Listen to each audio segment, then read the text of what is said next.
अस्सलाम वालेकुम दोस्तों, आप देख सकते हैं मक्का में शदीद तूफ़ानी आंधी चल रही है। ये मक्का शरीफ की मनाज़र है, चलिए हम बनाते हैं।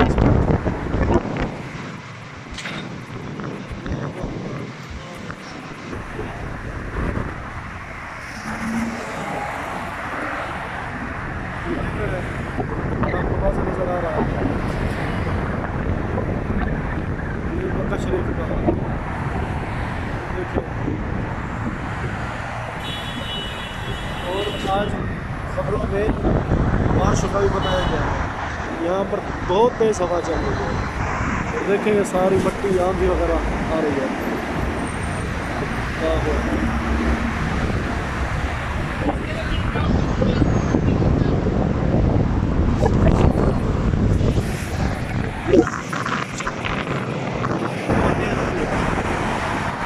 देखिए आसमान पर सारी मट्टी आ गई।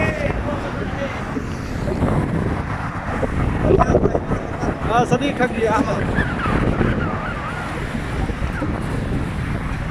अल्लाहु अकबर। अल्लाह पाक